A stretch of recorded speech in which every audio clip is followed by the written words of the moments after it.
Assalamualaikum warahmatullahi wabarakatuh. Halo teman-teman semuanya, selamat datang di channel YouTube Maheswari Channel.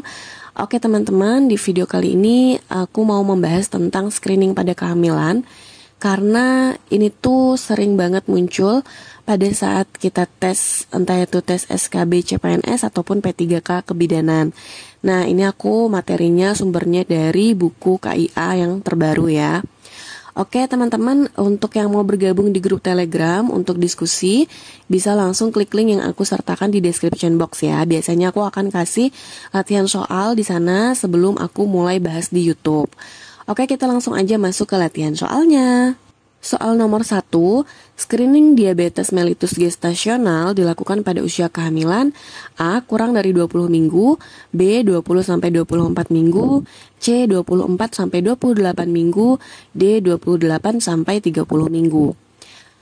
Oke, jadi yang ditanyakan adalah untuk screening pada diabetes mellitus gestasional. Jadi di sini banyak banget yang jawabnya A, yaitu kurang dari 20 minggu, ada sekitar 54% yang jawab A. Padahal untuk nomor 1 ini, jawaban yang tepatnya itu adalah C, 24-28 minggu.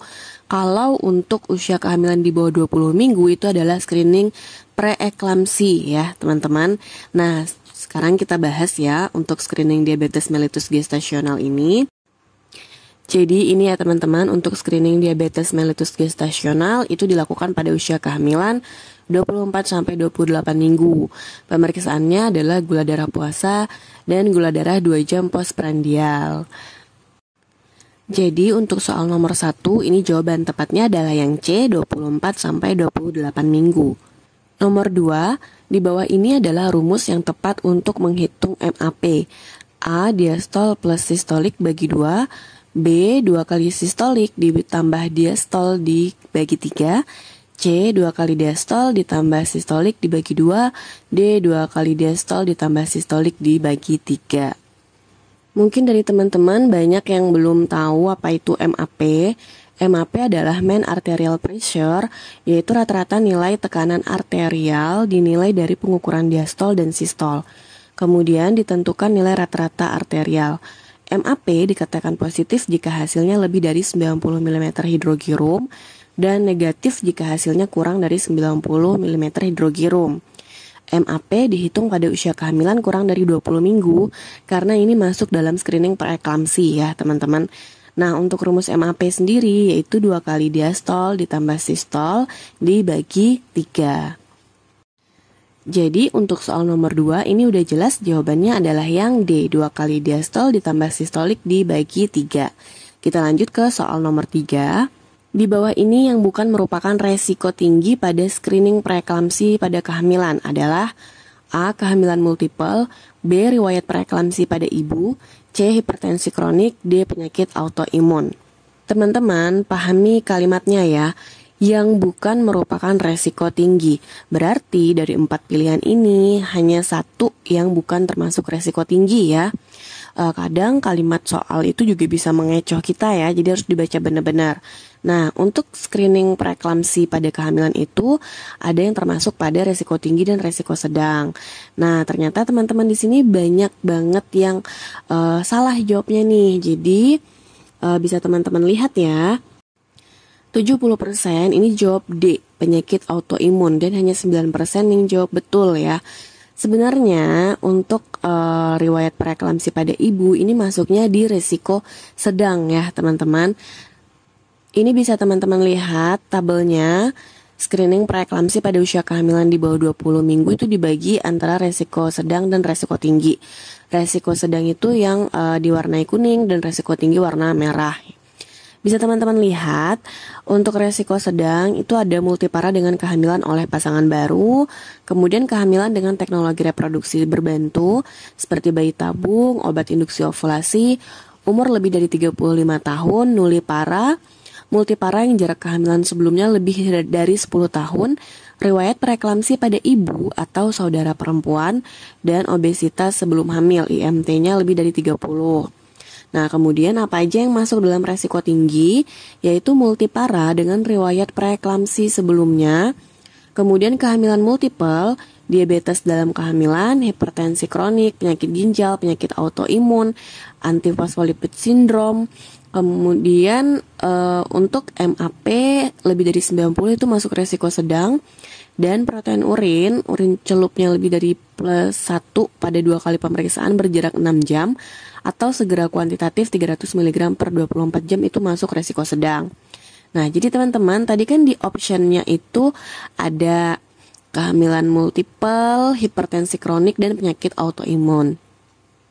Kita lihat kehamilan multiple, hipertensi kronik, dan penyakit autoimun ini masuknya resiko tinggi ya teman-teman.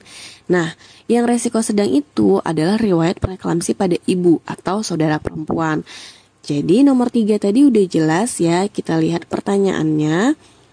Yang ditanyakan adalah yang bukan resiko tinggi, berarti jawabannya adalah yang B, riwayat preeklamsi pada ibu ya. Oke, paham ya teman-teman, bisa teman-teman hafalkan untuk screening preeklamsi karena ini ada muncul di soal P3K tahun 2023. Oke, kita lanjut ke soal nomor 4. Nyonya A datang ke BPM untuk melakukan pemeriksaan kehamilan. Ini adalah pertama kalinya Nyonya A memeriksakan kehamilannya.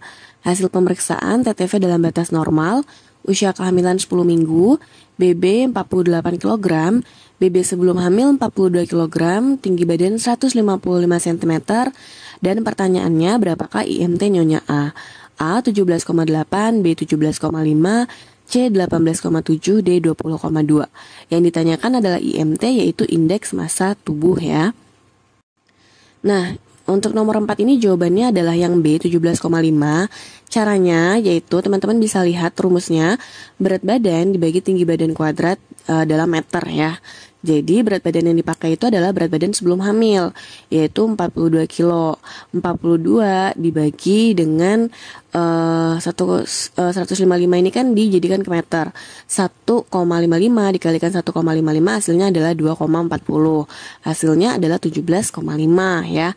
Mudah ya teman-teman, tinggal kayak gitu aja ngitungnya.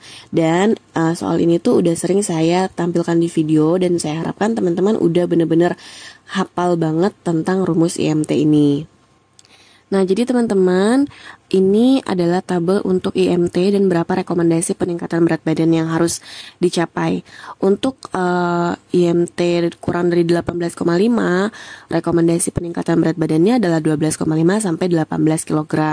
Kemudian untuk 18,5 sampai 24,9 itu 11,5 sampai 16 kg. Oke. Selanjutnya bisa teman-teman sesuaikan lagi dengan tabelnya ini ya. Kita lanjut ke soal terakhir, soal nomor 5. Di bawah ini adalah cara pengukuran lila yang tepat kecuali A. Pengukuran dilakukan pada lengan yang tidak dominan, B. Tekuk lengan hingga membentuk sudut 90 derajat, C. Cari titik 3 jari dari ujung bahu dan ujung siku lengan, D. Ukur panjang antara ujung bahu dan ujung siku lengan dan bagi 2 untuk mendapatkan nilai tengah. Nah, ini yang ditanyakan adalah cara mengukur lila yang tepat kecuali. Pasti teman-teman udah sangat fasih lah tentang pengukuran lila ini ya, karena sering kita temui di lapangan. Tapi nggak ada salahnya untuk kita kembali mengingat ya. Nah, untuk cara pengukuran lila ini sendiri, yang pertama adalah pengukuran dilakukan pada lengan kiri atau lengan yang tidak dominan. Kemudian pastikan lengan yang akan diukur harus tidak tertutup pakaian. Tentukan titik tengah lengan atas dengan cara tekuk lengan hingga membentuk sudut 90 derajat, telapak tangan menghadap ke atas, kemudian cari titik ujung bahu dan ujung siku lengan, ukur panjang antara kedua titik tersebut dan bagi 2 untuk mendapatkan nilai tengah, tandai titik tengah dengan menggunakan pena. Luruskan lengan, kemudian tangan santai sejajar dengan badan, lingkarkan pita lila di titik tengah yang sudah ditandai. Pastikan pita lila menempel rata sekeliling kulit dan tidak terlalu ketat atau terlalu longgar. Baca dan sebutkan hasil pengukuran dan langsung catat hasil pengukuran. Untuk nomor 5, jawaban tepatnya itu adalah yang C, cari titik 3 jari dari ujung bahu dan ujung siku lengan. Karena yang ditanyakan adalah kecuali ya teman-teman, yang benarnya itu adalah mencari titik dari ujung bahu dan ujung siku lengan. Oke, soalnya udah selesai. Terima kasih untuk teman-teman yang udah nonton videonya sampai akhir. Semoga apa yang aku sampaikan ini bisa bermanfaat untuk teman-teman dan bisa dipahami dan bisa membantu teman-teman semua pada saat pelaksanaan tes CPNS nantinya ataupun P3K. Semangat untuk teman-teman, manfaatkan waktu yang ada, belajar dari sekarang biar pada saat menghadapi tes nanti sudah lebih matang persiapannya. Karena kalau misalkan kita tuh ngerasa masih kurang materinya pada saat tes biasanya gugup dan akhirnya jadi blank. Kemudian pas baca soal tuh kayak susah banget gitu ya. Nah oke teman-teman, terima kasih. Sampai jumpa di video selanjutnya. Assalamualaikum warahmatullahi wabarakatuh.